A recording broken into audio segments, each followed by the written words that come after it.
Club Kasaragod സിറ്റിയുടെ 2026-27 വർഷത്തെ ഭാരവാഹികളുടെ സ്ഥാനാരോഹണ ചടങ്ങും ലഹരിവിരുദ്ധ ക്യാമ്പയിനിന്റെ ഭാഗമായുള്ള ഓപ്പറേഷൻ തൂഫാൻ വാരിയർ പ്രോഗ്രാമും പ്രൗഢഗംഭീരമായി നടന്നു. കാസർഗോഡ് RK മാളിൽ വെച്ചായിരുന്നു ചടങ്ങുകൾ സംഘടിപ്പിച്ചത്.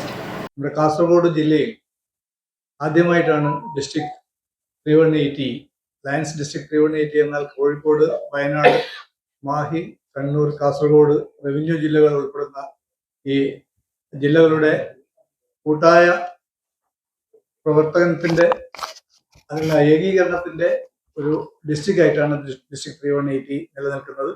കേരളത്തിൽ 6 ഡിസ്ട്രിക്റ്റാണുള്ളത്. വടക്കൻ കേരളത്തിലെ ഡിസ്ട്രിക്ട് 380 കഴിഞ്ഞ 25 വർഷങ്ങൾക്കിടയിൽ ആദ്യമായിട്ടാണ് ഒരു ഡിസ്ട്രിക്ട് ഗവർണർ കാസർഗോഡ് ജില്ലയിലെ പ്രതിനിധീകരിക്കുന്നത്. ഞങ്ങളുടെ പ്രിയങ്കരനായ ഡിസ്ട്രിക്ട് ഗവർണർ കെ ശ്രീനിവാസനായി ഞങ്ങളോടൊപ്പമുണ്ട്. അദ്ദേഹമാണ് ആദ്യമായി ഈ കാസർഗോഡ് ജില്ലയിൽ നിന്നും ഗവർണറായി നമ്മുടെ പ്രവർത്തനങ്ങളെ നിയന്ത്രിച്ചിരുന്നത്.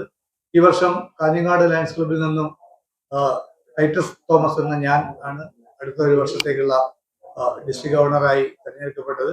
അപ്പോൾ അതിന്റെ മുന്നോടിയായി ഞങ്ങളുടെ ക്യാബിനറ്റ് ഇൻസ്റ്റലേഷൻ ജൂലൈ 26-ാം തീയതി കാഞ്ഞങ്ങാട് പലേഡിയം കൺവെൻഷൻ സെന്ററിൽ വെച്ച് നടത്തിയാണ്.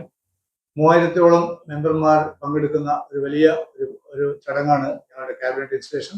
ഞങ്ങളുടെ ക്യാബിനറ്റിന്റെ മുഴുവൻ ഓഫീസേഴ്സിനെയും ഔദ്യോഗികമായി ചുമതലയേൽപ്പിക്കുന്ന ആ ദിവസത്തിലേക്ക് ആദ്യമായി DG mentor K Srinivas Shenoy, cabinet secretary K Gopi, principal secretary V Venugopal, marketing chairperson PV Rajesh, പ്രതിനിധി C വിജയൻ എന്നിവർ വാർത്താസമ്മേളനത്തിൽ പങ്കെടുത്തു.